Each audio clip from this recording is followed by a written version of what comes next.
Assalamualaikum warahmatullahi wabarakatuh. Uh, ini saya nyebutnya para musafir ya kayaknya ya. Kalau musafir bisa langsung ngambil minum ya di belakang. Tapi kalau bukan tahan sampai nanti maghrib ya.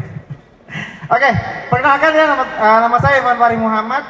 Saya founder dari Parakarsa. Saya hari ini juga membantu Keywords untuk bisa melaksanakan kegiatan sharing session di bulan Ramadan ini di West Java Investment Hub ya. West Java Investment Hub itu adalah program dari Dinas DPMPTSP Jawa Barat atau Dinas Penanaman Modal dan Pelayanan satu pintu terpadu ya. Itu untuk masalah perizinan dan investasi.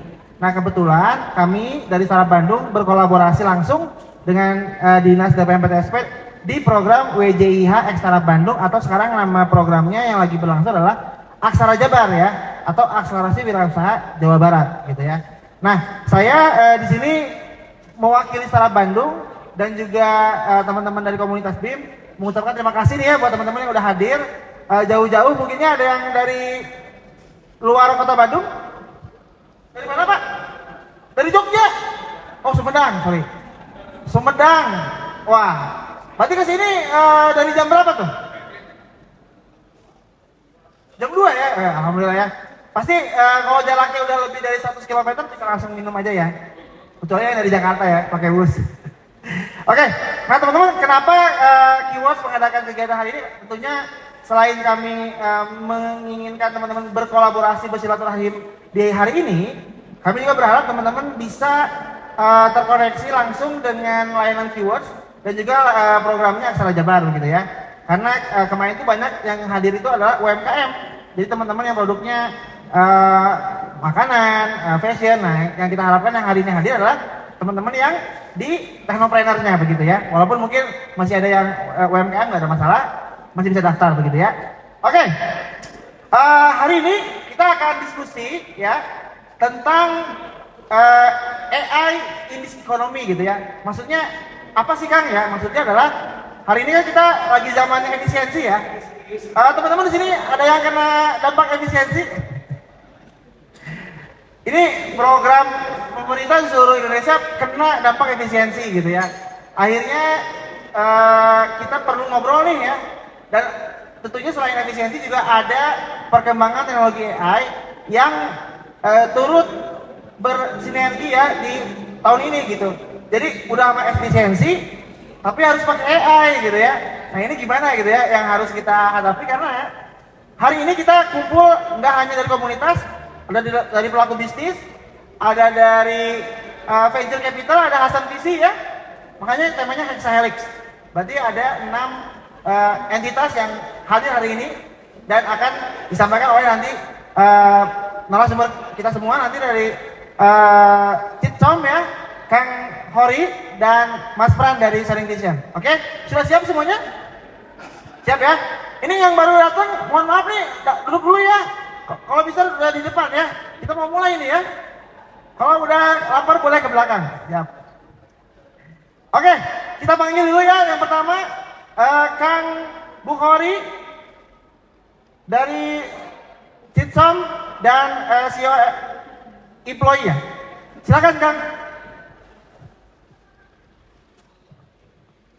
Nah, Kang Bukhari ini nama lengkapnya adalah Kang Bukhari Mardius Eskom ya dari alumni Informatika Engineering Telkom University ya. Kebetulan Kang Bukhari juga sebagai bikin dari Citsom dan juga beliau juga aktif di membangun startup juga sehingga bapak Kang Tete bisa langsung nanya nanti ya sama Kang Bukhari karena Kang Bukhari juga produknya menggunakan AI gitu ya. Karena produknya apa nanti saya akan jelaskan. Selanjutnya saya akan mengundang Mas Fran untuk maju ke depan. Mohon untuk dibuka ininya ya.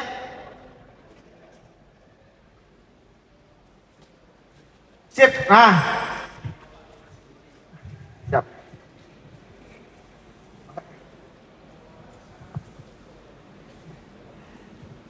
Di sebelumnya dulu Kang. Nah, Mas Fran ini adalah nama lengkapnya Mas Frans Suwarman Sjam, Frans Jam ya berarti ya, yaitu expertnya Sharing Vision. Kalau teman-teman mungkin pernah ketemu Bang ABCDEFGHIJF. Nah, itu tuh satu perusahaan sama Mas Pran ya. Nah, boleh next. Mas Pran ini punya banyak berbagai certified di berbagai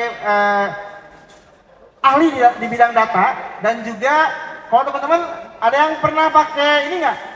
Atau teman-teman tahu nggak e-wallet pertama di Indonesia? Tikes. Nah, Tikes itu yang bikin Mas Pran gitu ya. Sekarang jadi apa? Link aja ya.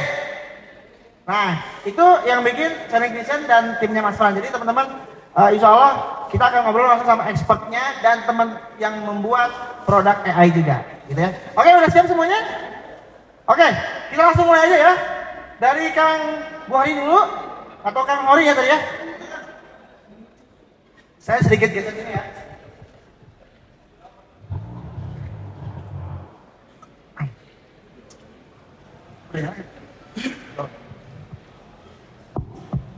Kang Hori dulu ya. Biar nanti Mas Pran di akhir panjang lebar ngomongin Hexahelix AI gitu ya. Ini mohon maaf ya Kang Hori, Mas Pran, airnya belum siap ya. Biasanya kalau dinas tuh ada buah-buahan gitu ya, ada air. Karena lagi efisiensi dan puasa gitu ya. Kita nanti makannya bareng-bareng ya. Pas ya. Oke. Kang Hori katanya punya startup ya. Startup itu namanya apa Kang? Oke, mungkin saya coba perkenalkan diri dulu ya. Bismillahirrahmanirrahim. Assalamualaikum warahmatullahi wabarakatuh. Innalhamdulillah nahmaduhu wa nasta'inuhu wa nastaghfiruh wa na'udzubillahi min syururi anfusina wa min sayyiati a'malina may yahdihillahu fala mudhillalah wa man yudhlilhu fala hadiyalah. Asyhadu an la ilaha illallah, asyhadu anna Muhammadar Rasulullah. Terima kasih Kang Irfan selaku moderator buat waktunya ya buat pengenalan. Jadi saya di sini coba memperkenalkan diri dulu. Saya Bukhari Mardius, cuma nanti rekan-rekan kalau misalnya ketemu saya di jalan cukup panggil Kori aja karena namanya kepanjangan Bukhari Mardius walaupun pendek-pendek juga.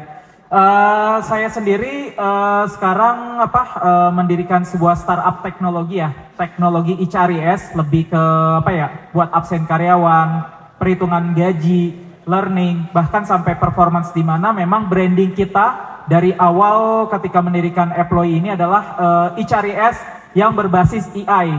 Jadi semua teknologi ekosistem HRIS yang ada di kita, ini kita tanamkan teknologi AI-nya semua. Nah ini mungkin kalau rekan-rekan lihat, ini background saya ya buat ininya.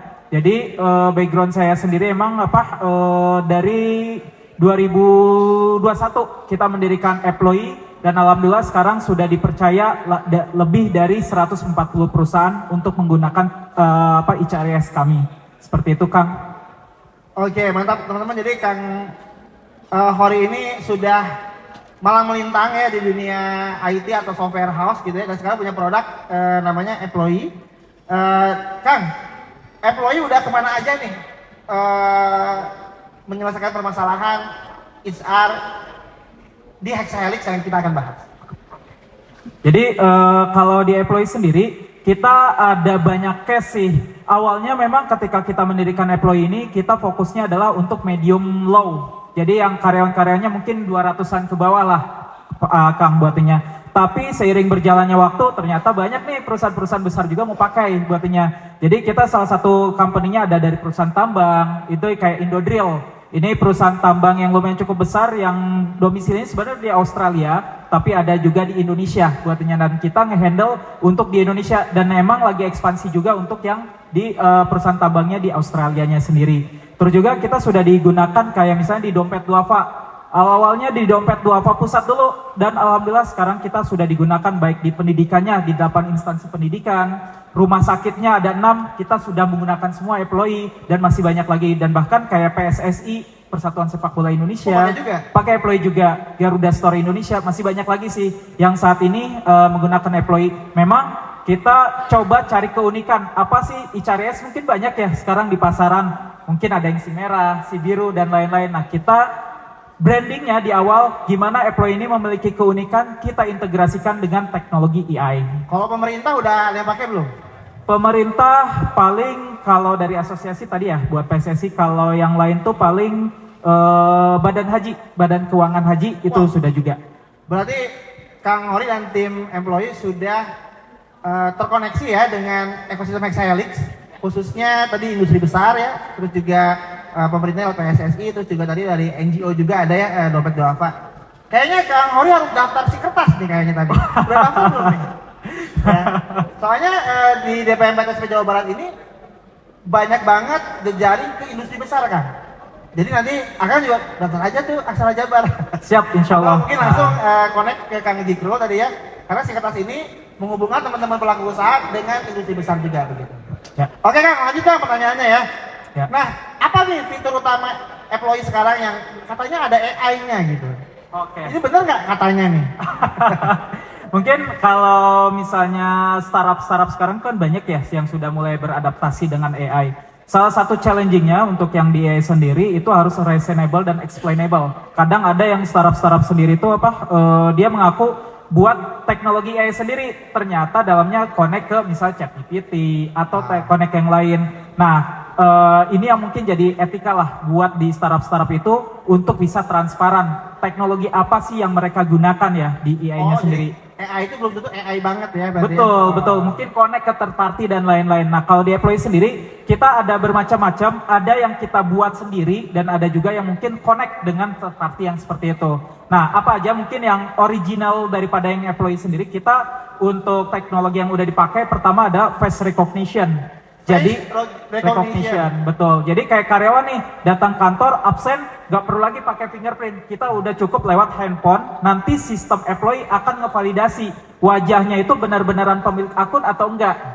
Berarti nggak bisa tipsen ya? Nggak bisa, betul. Nggak bisa titip absen buat ini baru di perusahaan aja atau udah di pendidikan, udah di tempat lain? Sudah semua klien-klien kita baik pendidikan, kesehatan, terus perusahaan tambang, di 140 klien kita pasti paling minimum mereka menggunakan absensi kita buat face recognition-nya kayak gitu. Itu tuh kenapa harus pakai AI untuk memastikan si karyawan itu absen pakai wajah gitu? Problemnya apa kan? Pertanyaan yang cukup menarik ya. Jadi kenapa sih kita mau coba solve pertama AI yang dari sisi wajah buatinnya?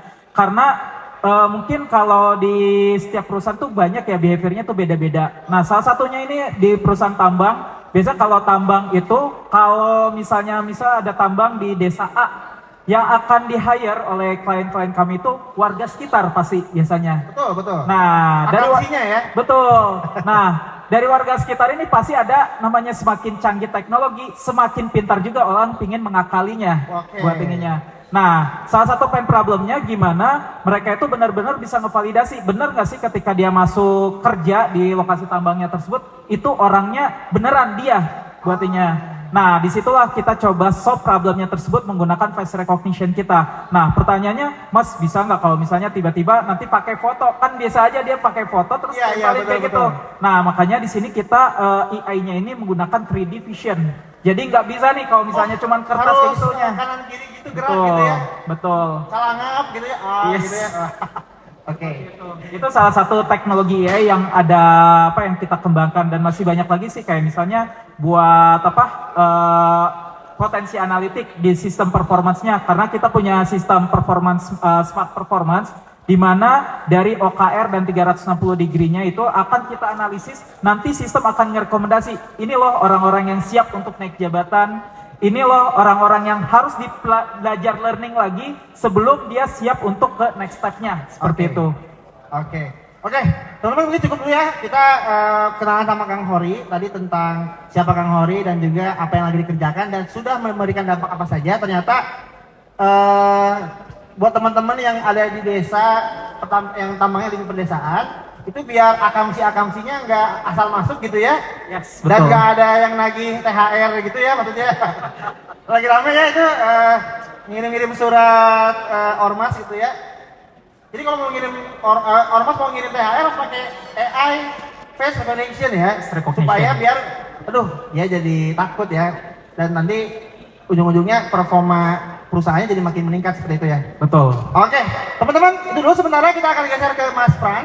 Mas Pran ini hadir bareng istrinya ya, jadi harus tampil se-energik mungkin ya. Dan tentu yang akan dibahas lebih berat karena ini Mas Pran masuk ke dalam inti AI-nya gitu ya. Oke, mungkin operator boleh langsung ditampilkan materi dari Mas Fran. Mungkin sambil Ditunggu. Oke, siap. Mas Bukhari, kalau di hadis itu ada Bukhari sahih. Kalau iya saya lupa ya. Kalau AI ini sahih sudah diimplementasikan. Sahih ya. Sanadnya dari siapa ini? Mungkin kalau hadis Bukhari Muslim, Iya, kalau iya. saya Bukhari Mardius, Pak. Udah siap, operator? Oke, Mas Fran sambil menunggu. Ya. Kata Bang Jeff lewat Japri ke saya, Mas Fran ini expert di sharing vision. Ini kan kalau expert tuh pasti udah puluhan tahun ya menggeluti dunia yang sama ya, yaitu data dan atau sekarang AI gitu. Ini Mas Fran tuh dari kapan nih menggeluti AI ini? Atau mungkin dari data ini? Baik, ya kalau kita bicara tentang, saya mungkin kalau ambil tugas akhir saya di waktu kuliah mungkin sama Mas Iya, Bukhari. kuliah di Telkom juga Sama-sama ya? dari Universitas Telkom ya, dulu masih STT Ada yang Telkom di sini, Telkom? Telkom, alumni Telkom? Oh nggak ada, ya nggak apa-apa ya. Gitu ya. Nah jadi kalau bicara tentang tugas akhir saya dulu terakhir adalah kalau saya teknik industri biasanya teknik tugas akhirnya itu kalau nggak marketing, survei apapun itu ya. Nah saya agak berbeda dengan yang lain. Jadi saya mengembangkan satu konsep yang namanya virtual ya. Jadi bagaimana mengendalikan sebuah robot dengan secara virtual melalui website untuk proses pembelajaran. Jadi sudah mulai yang namanya istilahnya, kalau sekarang kita kenalnya namanya digital twin Bapak Ibu ya, teman-teman ya. Digital twin, ya kalau dulu saya ngembanginnya pakai virtual reality modeling language. Ya jadi sedikit menyeleneh dari tugas akhir saya yang namanya teknik industri gitu ya. Tapi karena awalnya juga teknik industri dari mesin, robot ya. Jadi saya lebih tertarik waktu itu dengan robot. Jadi ya sampai sekarang ini membawa saya juga mempelajari tentang AI itu sendiri ya. Jadi belajar tentang data, saya belajar tahun 2008, waktu itu ada salah satu pekerjaan besar di Bank Indonesia, yaitu bagaimana membangun satu manajemen data yang berdasarkan salah satu best practice, sekarang banyak digunakan, bahkan menjadi satu acuan juga oleh salah satu undang-undang di Indonesia, yaitu Satu Data Indonesia, itu dari Data Management Body of Knowledge, DMBOK. Dan itu saya terlibat sebagai reviewer pertama versi DMBOK versi 1. Itu mesin di ATM itu bukan ya kalau nggak salah? Bukan. Bukan. Jadi ini manajemen data secara kompleks, bagaimana kita manajemen data. Karena nanti bicara AI, jantungnya ini, bahan bakarnya ini adalah data. Data, oke. Data ini menjadi kunci. Nanti kita bicara tentang data, di AI itu sangat krusial. Oke. Gitu. Baik, teman-teman, jadi Mas Fran akan berbicara tentang bagaimana konsep data itu ya dari awal menjadi sekarang itu artificial intelligence. Baik, tema hari ini karena kita bicara tadi tentang hexaelic collaboration shaping AI trends in this economy, saya coba mengambil satu referensi ya. Mungkin nanti ada dua referensi yang sama sebenarnya, tapi cara pandangnya berbeda. Yang pertama referensi dari, kita bicara tentang dari informasi World Economic Forum ya. Jadi ada beberapa aktor-aktor yang terlibat bagaimana membangun ekonomi digital ya dengan adanya AI. Termasuk mungkin teman-teman sudah pernah membaca Strategi Nasional Kecerdasan Artifisial Indonesia? Sudah ada yang pernah membaca? Atau baru tahu sekarang? Gitu ya. Nah, di dalam Setara Naskah A sendiri juga sudah dibahas tentang hexahelix, cuman istilahnya disebut dengan quad helix ya. Nah, di situ nanti kita akan coba melihat bagaimana perbedaan maupun nanti kolaborasi antar setiap pihak di dalam membangun ekonomi ya terkait dengan implementasi AI. Ya ini blueprint dari World Economic Forum ya dalam memahami nanti bagaimana setiap pihak itu saling berkolaborasi dalam implementasi AI. Nah, yang paling dipahami dalam hal ini adalah bagaimana membangun yang namanya intelligent economy, ya, ekonomi cerdas. Jadi dibagi ada berbagai macam layer, tapi yang paling penting itu layer yang paling fondasinya utama itu yang warna ungu itu ya. Itu strategic objektifnya itu yang paling penting. Karena bicara tentang AI, satu harus ada membangun yang namanya infrastruktur yang sustainable. Ya, kemudian nanti bagaimana kita mengkurasi, mengumpulkan ya berbagai macam data ini, berbagai macam format, jenisnya, struktur, unstructured data dan sebagainya. Tapi yang paling penting adalah memastikan bahwa kualitas datanya. Ini PR besar. Karena dari berbagai implementasi, saya contohkan misalnya di salah satu bank gitu ya, itu hampir 90% kegiatan bagaimana membangun AI itu bergulat di data. 90%. Sisanya 10% itu yang membangun kodenya dan seterusnya. Tapi memperbaiki kualitas datanya ini berat ya, nanti bisa diklarifikasi juga sama Mas Bukhari gitu ya. Itu berat sekali. Ya, kemudian bagaimana membangun yang namanya responsible AI model. Tadi berbicara tentang etika AI dan sebagainya, itu menjadi fondasi. Makanya di dalam Komdigi sendiri sudah mengeluarkan ya undang-undang ataupun peraturan pemerintah yang berkaitan dengan etika AI. Karena ini fondasi utama. Karena harus dibalikan ke situ. Ketika pembangunan AI itu harus berlandaskan tentang etikanya. Ya, nanti ada kurang lebih ada berbagai macam etika, termasuk transparansi. Ya, itu juga bagian dari etika AI. Nah, yang berikutnya adalah bagaimana membangun channel tentang investasi AI itu sendiri. Ya, karena membangun AI ini tidak mudah ya, banyak biaya yang dibutuhkan, termasuk bagaimana biaya untuk mentraining data, mengumpulkan data dan seterusnya. Nah, ini pondasi yang warna ungu ini yang nanti menjadi pondasi paling utama dalam membangun AI. Sisanya di atas itu ya kita sudah mulai, kalau sudah bagus yang warna ungunya masuk ke layar yang atasnya, yaitu bagaimana menggrowing new intelligent economies sampai ke paling atasnya yang warna orange. Nah, itu intinya di layer tentang bagaimana membangun intelligent economy berdasarkan ya menggunakan AI. Oke, next. Nah, kalau dilihat dari pelakunya tadi, kalau bicara tentang hexahelix, kalau di sini World Economic Forum melihatnya 5 ya sebenarnya. Pentahelix dulu ya. Pentahelix. Jadi dilihat dari sisi governance, kemudian large enterprise, ya kemudian termasuk small, medium, UKM dan sebagainya, akademi dan civil society ya. Jadi masing-masing ini punya peranan-peranan penting. Nah, ini yang secara umum nanti bisa dibaca gitu ya, tapi intinya adalah bagaimana pemerintah itu membangun kepastian hukum, itu yang paling penting. Kebijakan, aturan, tata kelola. Karena kalau tidak ada, Bapak Ibu, wah ini jadi chaos nanti. Ya, pembangunan utama kalau kita lihat sekarang itu kebijakan data pribadi. Ini sangat penting. Ya, ini salah satu yang harus diperhatikan di dalam pengembangan AI. Karena kalau bicara data pribadi, hampir banyak yang masih belum paham tentang bagaimana menjaga keamanan data pribadi.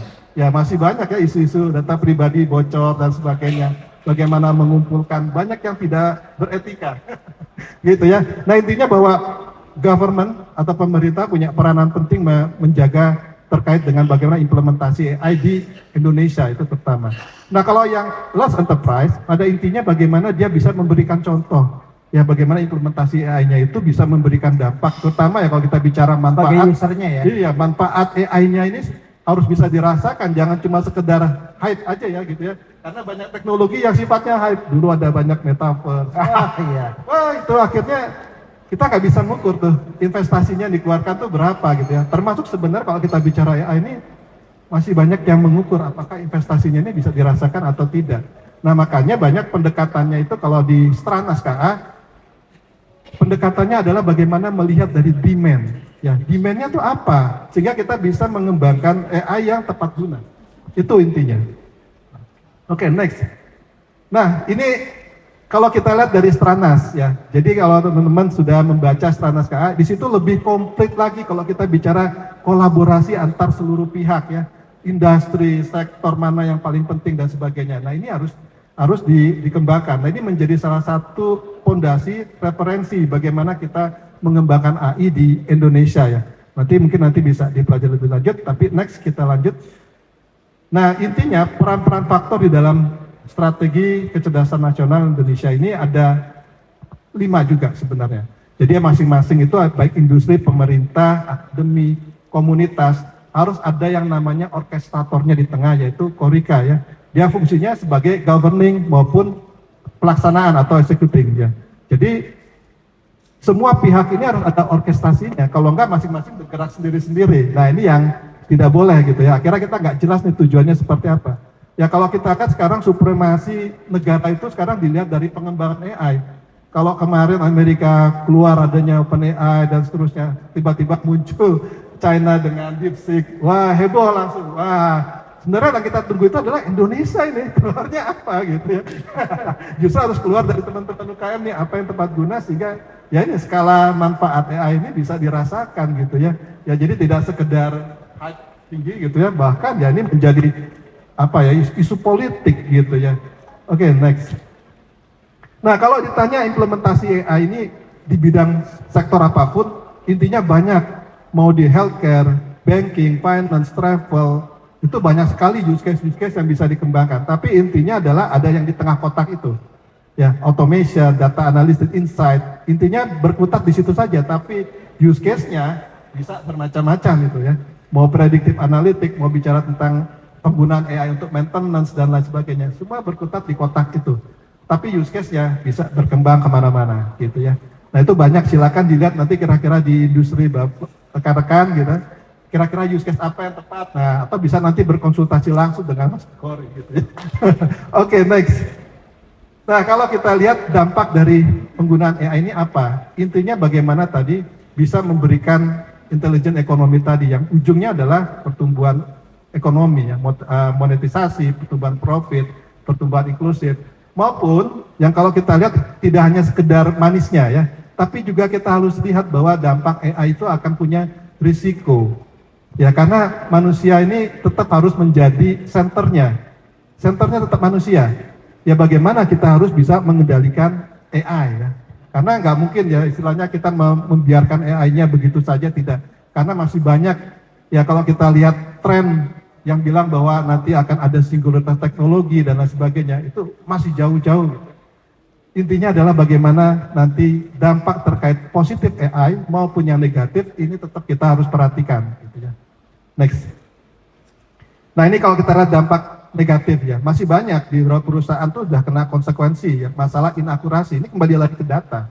Ya, artinya bisa saja AI ini berhalusinasi gitu ya. Sebagai contoh misalnya di kasus di pengadilan, ada penggunaan ChatGPT untuk memberikan contoh-contoh kasus yang pernah terjadi. Jadi si pengacaranya mencari contoh-contoh kasus, dihasilkan 7 kasus yang dihasilkan dari ChatGPT. Ternyata 7 kasusnya fiktif, halusinasi. Nah itu bayangkan gitu ya, akhirnya ini nggak tepat gitu ya. Nah ini dampak-dampak negatif ini pun juga harus diperhatikan, sehingga risiko terkait dengan AI ini harus menjadi perhatian oleh rekan-rekan yang termasuk mengembangkan AI itu sendiri gitu ya. Next. Nah apa tantangan utama yang dihadapi dan kira-kira solusi potensialnya? Nah di dalam World Economic Forum itu ada 3 hal yang menjadi sorotan utama, yaitu membangun infrastruktur AI-nya yang sustainable tadi, kemudian bagaimana mengakurasi sekumpulan data yang beragam tadi dan memastikan bagaimana kualitas datanya, kemudian membangun pagar pembatas kan, untuk AI yang bertanggung jawab, harus ada batasannya nih, mana AI yang bertanggung jawab, mana yang melewati etikanya gitu ya. Itu 3 fokus utama yang harus diperhatikan. Nah next, nah ini mungkin nanti kita bisa lihat dibaca-baca ya, bahwa intinya masing-masing tantangan ini baik dari membangun infrastruktur itu kurang lebih ada 5 tantangan yang harus dihadapi dan masing-masing punya solusinya ya. Mulai dari konsumsi energi, skala investasi yang dibutuhkan, keamanan dan resiliensi pasokan AI ya, rantai pasokan AI. Karena ini bagian paling fundamental ya, paling krusial, masalah keamanan rantai. Mungkin teman-teman masih ingat kasus bagaimana bom meledak ya di sabotase rantai supply-nya kemudian meledak. Nah, itu ya, termasuk bagaimana AI ini baik ke produsen maupun ke para pengembang, baik di otomotif dan sebagainya, bisa saja disusupi di dalam setiap rantai supply, perangkat-perangkat maupun device maupun softwarenya gitu ya. Itu menjadi satu perhatian khusus di situ ya. Kemudian kesenjangan digital yang semakin besar ya, baik dalam hal infrastruktur itu juga menjadi perhatian. Dan terakhir adalah masalah biaya tinggi dari generasi perangkat yang saat ini digunakan. Nah itu kira-kira tantangannya. Oke, next. Kemudian tantangan utama di data, masalah akses data yang berkualitas, mengatasi ketidakadilan data saat ini gitu ya. Masih banyak gitu ya. Kalau ditanya kemarin DeepSeek gimana kejadian di Tiananmen, masalah fairness itu ya, masalah keadilan data. Mungkin di Indonesia juga sama. Banyak hal-hal yang semua dikembangkan hanya berdasarkan pasar gitu ya. Tetapi tidak dilihat ya ini masalah fairness-nya seperti apa.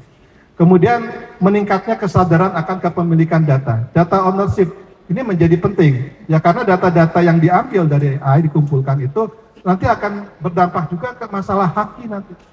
Hak kekayaan intelektual. Jadi nggak sembarangan Ya ini harus kita perhatikan datanya dari mana. Makanya di dalam konsep manajemen data itu ada yang dikenal dengan data lineage. Bagaimana aliran data dari sumber sampai dia menjadi produk yang diinginkan, itu ada rangkaian yang bisa Ada supply chain-nya ya? Ya, supply chain datanya ini berasal dari mana, diubah jadi apa dan seterusnya. Nah itu untuk memastikan tadi transparansi data tadi gitu ya, termasuk kepemilikan datanya. Dan kemudian kemajuan dalam AI sendiri ya ini tentunya terus berkembang. AI itu nggak berhenti ya. Bulan depan udah bertambah lagi teknologinya. Dan terus ya gitu. Sehingga kalau diharapkan itu adalah tadi ya, mencapai singularitas katanya, kurang lebih seperti itu. Nah, itu yang akan harus diperhatikan juga. Termasuk yang terakhir adalah kurangnya memahami AI itu sendiri. Ya, masih banyak yang tidak percaya tentang AI, manfaatnya seperti apa, ya ini harus ada program sosialisasi, literasi AI, termasuk di level perusahaan maupun di sosial masyarakat. Ini masih banyak yang belum paham. Oke, next. Kemudian bagaimana tantangan yang terkait dengan tadi masalah pertanggungjawabkan dari AI itu sendiri. Karena masih ada tantangan masalah bias, kesetaraan dan inklusi, kemudian landscape peraturan yang terus berkembang. Bahkan kita peraturan terkait dengan AI yang tata kelolanya itu masih belum ada. Yang baru ada itu di Uni Eropa. Itu sangat kompleks dan sangat lengkap. Mungkin rekan-rekan nanti bisa baca itu ya. Yang di Indonesia belum ada. Kita hanya baru punya tentang etika AI, kemudian undang-undang data pribadi. Tapi kalau yang berkait dengan keseluruhan sistem bagaimana siklus pengembangan AI belum ada. Makanya di dalam beberapa kemarin saya sempat diskusi dengan salah satu startup juga. Sekarang ada aturan-aturan yang kita tidak harus menunggu ya. Karena kalau kita bicara tentang aturan, seolah-olah kita hanya melihat bahwa wah ini bakal menghambat inovasi nih. Tidak ya. Justru aturan itu memberikan pagar buat inovasi kita itu sesuai dengan kebutuhan pasar, sesuai dengan regulasi pemerintah, termasuk tadi tanggung jawab terhadap implementasi teknologi yang kita kembangkan. Ya jangan sampai nanti ujung-ujungnya tiba-tiba bermasalah, perusahaan bisa kolaps. Karena ujungnya perusahaan kan tadi Aksara disampaikan itu, sustainable, kata kuncinya itu, sustainable. Ya. Nah, itu masalah peraturan ya. Kemudian mengamankan AI terhadap risiko yang muncul. Ya ini manajemen risiko dan lain sebagainya. Rekan-rekan yang mengembangkan AI, termasuk juga user itu bisa melaporkan ya. Sekarang sudah banyak database terpusat yang bisa kita laporkan terkait dengan penggunaan AI. Kita bisa akses itu, termasuk jenis-jenis risikonya apa saja. Itu kita bisa mengakses ke beberapa situs yang mengumpulkan terkait dengan risiko-risiko AI. Kemudian termasuk menerapkan praktik AI yang akuntabel tadi ya, apakah sesuai atau tidak. Karena dalam setiap siklus manajemen AI itu harus ada peranan manusianya.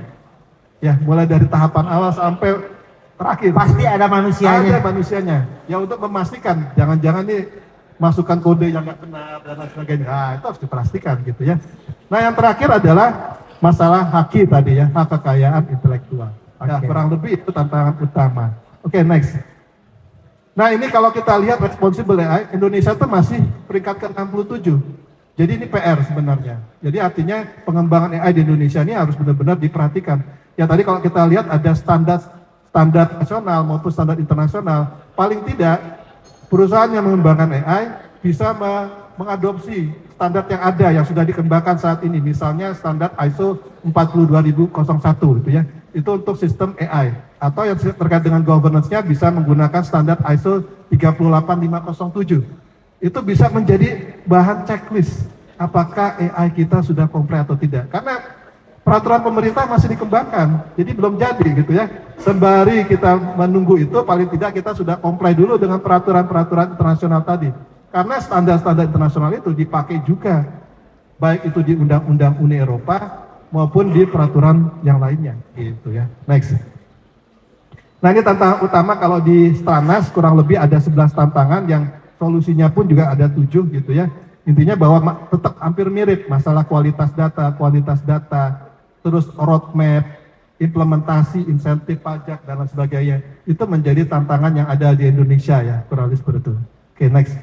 Nanti bisa biar diskusi ya. Oke. Gitu. Segitu dulu mungkin dari Mas Terima Pan. kasih. Teman-teman gimana? Ini boleh di-sharing ya sama Sunny Boleh. Boleh, nanti kalau Untuk dibaca. butuh mau minta bisa ke saya atau nanti ke panitia ya.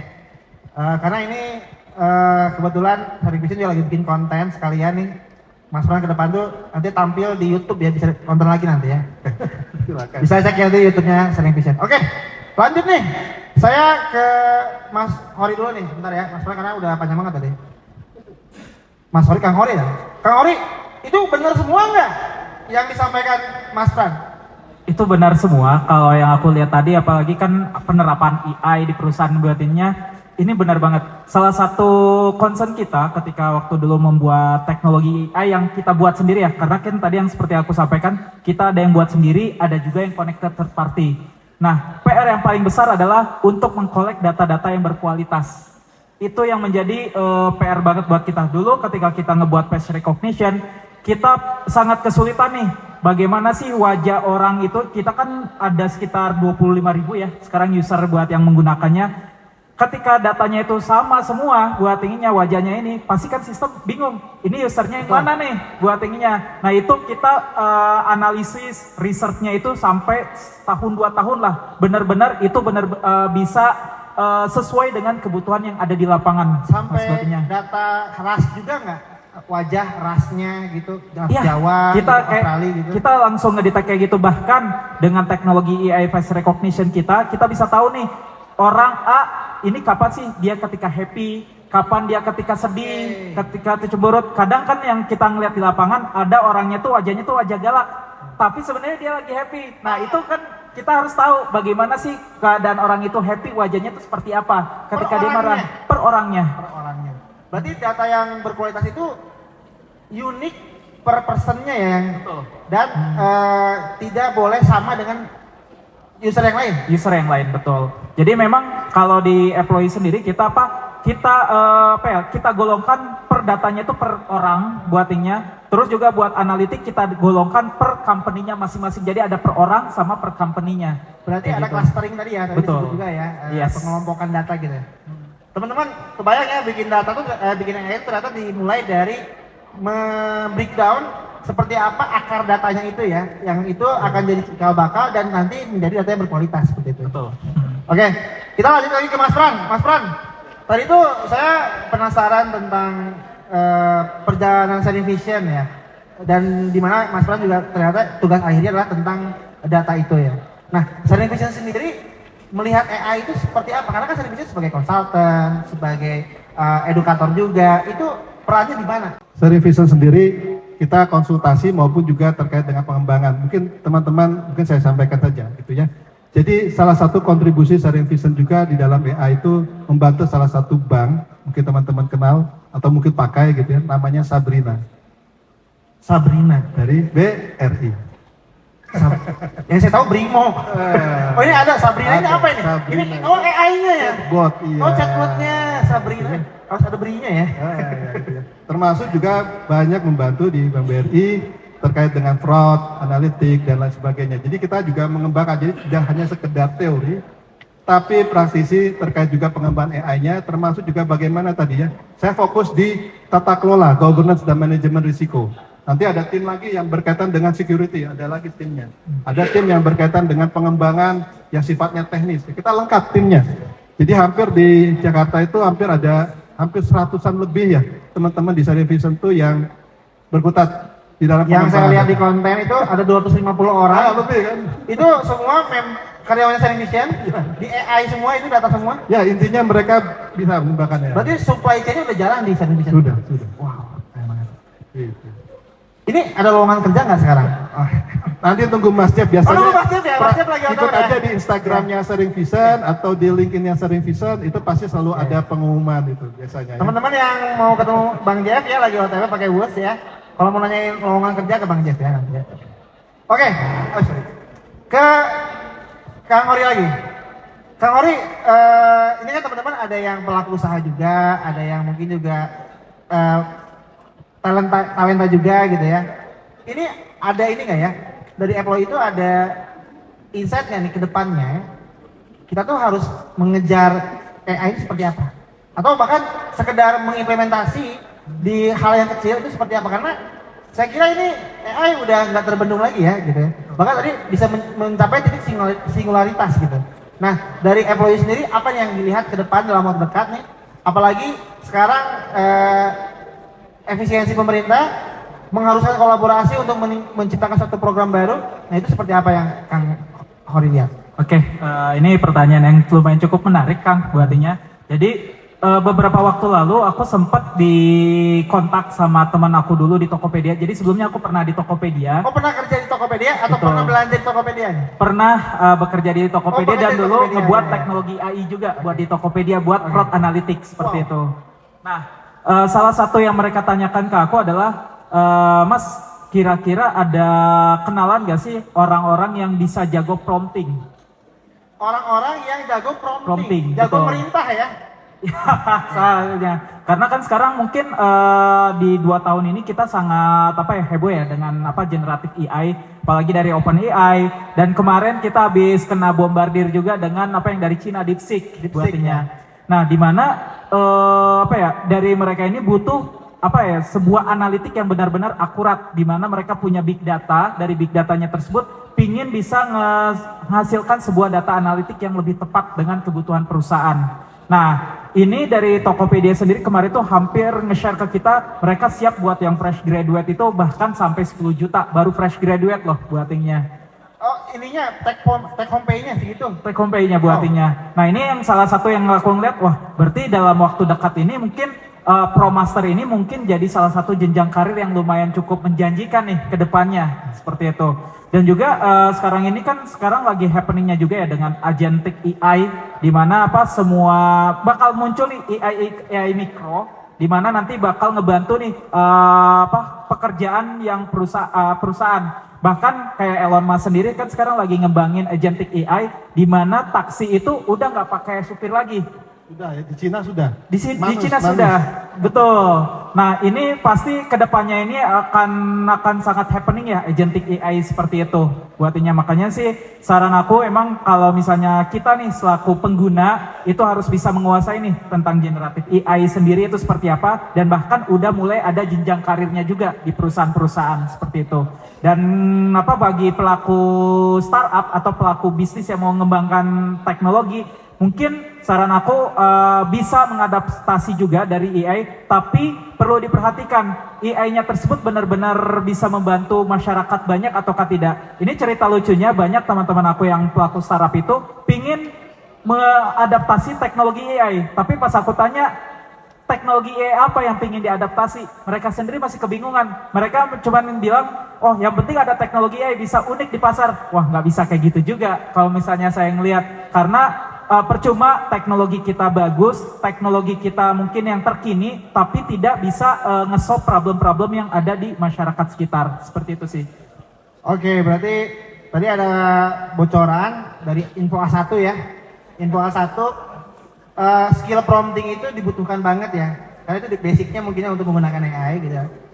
Dan kalau mau bikin AI teman-teman nggak bisa sekedar nempel doang ya, maksudnya ya, tapi juga harus dari akar tadi basic itu ya. Betul. Karena AI sendiri kan sekarang udah sangat dia bisa mengikuti kepribadian dari penggunanya. Dia AI kayak misalnya ChatGPT, OpenAI sendiri kan mau kita suruh, nanti responnya itu kata-katanya Islami ya, dia pasti bakal Islami. Atau kata-katanya kasar juga pasti bisa buatinya. Okay. Jadi akan mengikuti daripada user experience dari penggunanya sendiri. Baik, terima kasih Kang Hori. Habis Mas Pran, nanti kita akan ada tanya jawab, dan setelah tanya jawab akan ada penutupan dari teman-teman yang di depan. Siapkan ya pertanyaannya ya, tapi satu aja ya. Satu aja pertanyaan, tapi nanti ya. Habis ini Mas Pran dulu. Mas Pran, saya tuh juga punya startup. Kedepannya pinginlah bisa meng-hire ya atau membuat teknologi AI sendiri gitu. Walaupun mungkin pakai third party atau kita bikin yang basic ya, just pakai data di Excel lah gitu ya. Nah, dari Sharing Vision sendiri nih buat teman-teman yang kedepannya mau mengadaptasi AI, ada saran expertnya nih dari Mas Pran, kalau mau bikin AI harus seperti apa awalnya dan jurinya seperti apa, yang nanti ujungnya mungkin bisa konsul ke Sharing Vision. Sebenarnya kalau pertanyaan tepat jawabannya langsung dari Pak Ayu, karena beliau yang sudah mengimplementasikan ya untuk mengembangkan AI seperti apa. Tapi intinya begini, bahwa ketika kita akan mengimplementasikan AI tadi sempat disampaikan oleh Mas Tutori bahwa harus tepat guna itu. Yang pertama itu solusi yang akan kita kembangkan. Harus ada demand-nya dulu ya. Iya, demand-nya apa? Kita mau menyelesaikan solusi apa?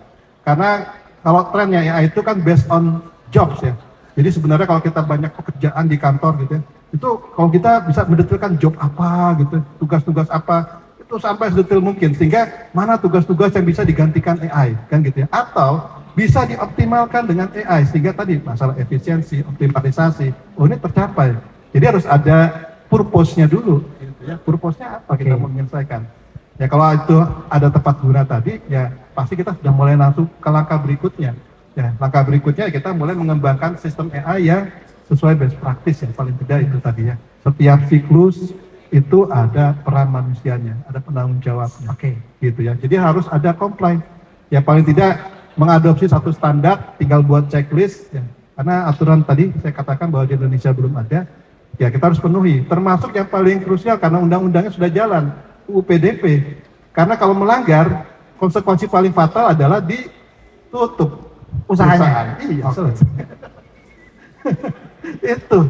Jadi bagaimana Anda memastikan menjamin yang namanya data pribadi? Itu penting dulu itu ya.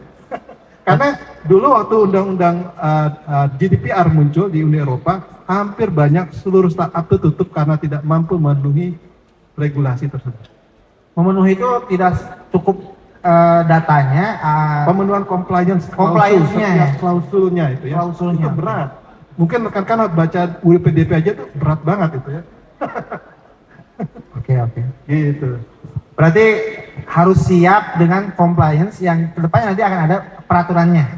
Dan juga kita harus menyiapkan orangnya ya. Berarti infrastruktur pertama itu adalah talentnya dulu berarti ya untuk menciptakan AI itu ya. Oke. Baik. Satu pertanyaan aja. Satu pertanyaan aja teh ya. Satu ya. Tapi jangan ngejelasin siapa kalian ya, langsung pertanyaan langsung ke pertanyaan intinya ya. Oke. Bawa dulu. Oke.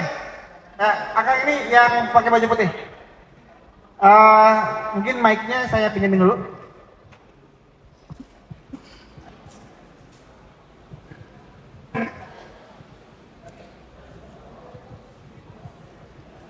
Oke, terima kasih. Assalamualaikum warahmatullahi wabarakatuh. Saya mau bertanya ke Mas Fahri dan Mas Fran juga. Ya. Sebenarnya ini pertanyaannya mungkin, oke, nama saya Rida, Muhammad Rida Ridwan, panggilannya Rida. Ya.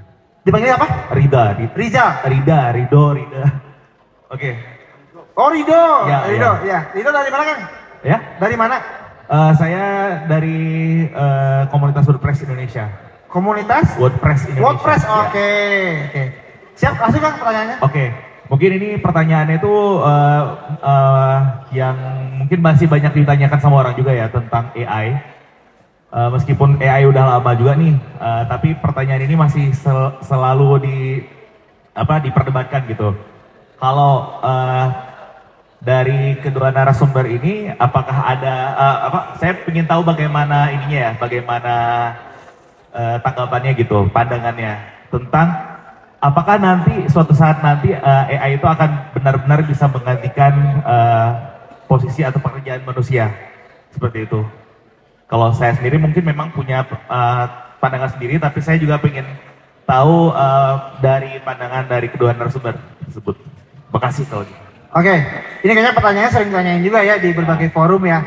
Tapi mungkin saya coba sesuaikannya dengan konteks sekarang. Apakah ancaman AI itu semakin nyata tapi sebenarnya nggak nyata banget gitu.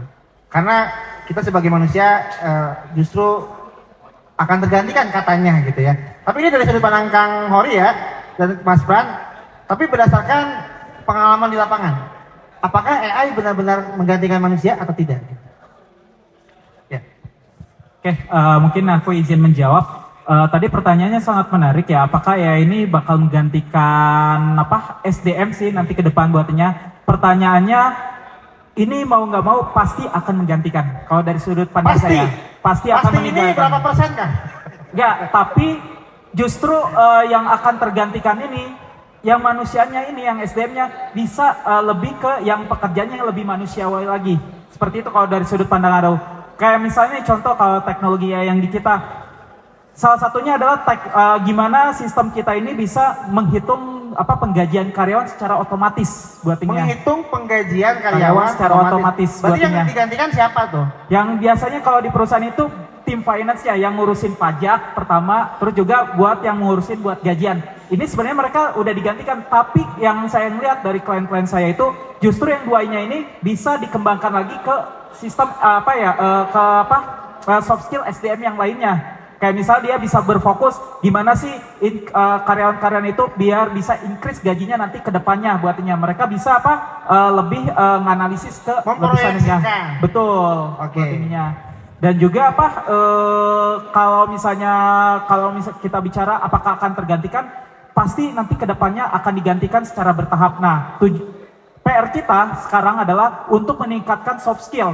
Gimana kita bisa beradaptasi dengan teknologi AI tersebut. Sehingga kedepannya kita masih tetap bisa berkarir dan bisa berkembang sesuai dengan kebutuhan daripada teknologi AI. Oke. Kalau dari Mas Pras sendiri, Hexahelix yang sudah terbangun tadi dan akan ada supply chain-nya gitu ya. Dan bahkan akan ada undang-undangnya. Ini prediksinya seperti apa nih teman-teman yang akan tergerus oleh AI yang sudah ada di dunia? Baik. Pertama yang kalau kami lihat, saya lihat gitu ya, perspektif bagaimana kita memanfaatkan AI. AI itu apa sih gitu ya? Kan dia tools ya, aplikasi, sistem gitu ya. Artinya apa? Sama seperti perangkat-perangkat tools yang lainnya. Dia adalah extension dari kapabilitas kita. Jadi ketika kita mau menggunakan extension itu artinya kita melakukan sesuatu yang bisa lebih produktif, efisien dan seterusnya gitu ya. Nah, apakah itu akan menggantikan manusia? Jawabannya adalah kalau dari saya mungkin bukan manusianya, tapi adalah tugas tas manusia yang tadinya A sekarang sudah tergantikan sehingga manusia ini bisa beralih ke tugas yang lain. Beralih ke tugas yang lain. Tugas yang lain dan dia manusia-manusia yang mau belajar menggunakan tools itu dia akan lebih banyak melakukan pekerjaan yang lainnya lagi. Dan bisa survive. Bisa survive. Karena kalau kita lihat dari 400 tahun yang lalu industri ketika revolusi mesin muncul, dulu juga isunya sama seperti sekarang. Apakah manusia akan digantikan robot atau tidak? Tapi lihat kenyataannya masih banyak manusia sampai sekarang. Bahkan satu kasus misalnya di Facebook itu sudah menggunakan AI untuk filtering konten semua. Yang terjadi adalah Facebook digugat oleh karyawannya, hampir 11.000 karyawan digugat karena permasalahan mental health. Mental health, karena saking stresnya, udah pakai AI tapi kok stres gitu ya. Digugat, karena intinya ada di manusia, karena dia nggak bisa memilih, karena kan ada batasan ya. Sistem itu kadang 01, tapi manusia bisa menilai dari sisi etika. Benar nggak saya harus filter ini informasi, dia seperti itu. Akhirnya apa tadi ya, karyawan-karyawan yang punya isu mental health, dia akhirnya teroverlay dengan ganti karyawan baru. Tetap ada rekrutmen dan terus gitu ya. Nah artinya bisa dijawab dengan kembali lagi bahwa ini tools extension, tapi kita bisa lihat bahwa yang tergantikan itu adalah tasnya gitu ya. Tapi bukan manusianya, tapi manusia yang mau belajar, beradaptasi. Oke. Betul. Kang Rido terjawab, berarti kalau Kang Rido dapat bisik-bisik kayak gitu itu hoax ya? Kalau AI gantiin manusia itu hoax ya? Tapi lebih tepatnya menggantikan peran manusia di dalam pekerjaan yang sudah ada AI-nya begitu ya. Oke. Kang, itu cukup ya? Oke teman-teman, mohon maaf nih pertanyaannya kita batasi karena sebentar lagi akan ada azan maghrib ya. Tapi nanti yang sudah dapat goodie bag tetap akan dapat ya. Ya. Tapi sebelum ditutup saya mau minta closing statement dulu nih dari setiap narasumber. Teman-teman tenang, jangan khawatir. Kalau mau sholat ada di samping ya, dan makanan ada di belakang, tenang, jadi jangan rusuh mau pulang ya. Sebentar lagi kita akan ada open mic dari teman-teman komunitas ya. Oke. Saya ke Kang Ori lagi. Kang, saya ingin ada closing statement, tapi berdasarkan akan menyampaikan solusi employee ke teman-teman yang ada di sini. Ya. Jadi akan lagi dari employee, solusi apa nih yang mau akan selesaikan ke teman-teman yang mungkin tertarik sama employee? Closing statement-nya apa tentang AI ini?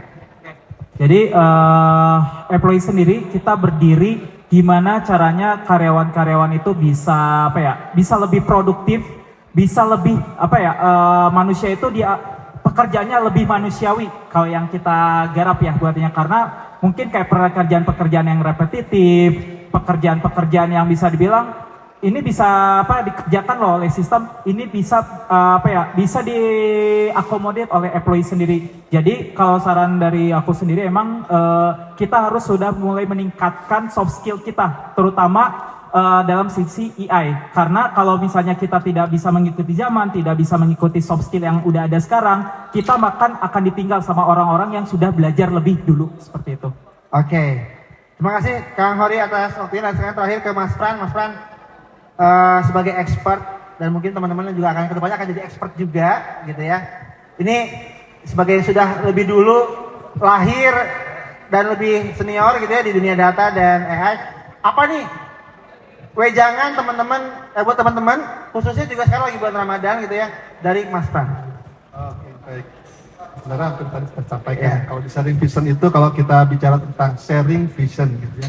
Jadi kita men-sharing sebuah pengetahuan, yang artinya teman-teman yang merintis usaha dan sebagainya itu jangan pernah terberhenti ya terkait dengan bagaimana mengupdate pengetahuan itu sendiri. Karena dunia ini sekarang terus berkembang dengan cepat, apalagi dengan teknologi AI gitu ya. Artinya bahwa ya, jangan putus asa, tetap sustainable, tetap menambah pengetahuan. Terima kasih. Oke,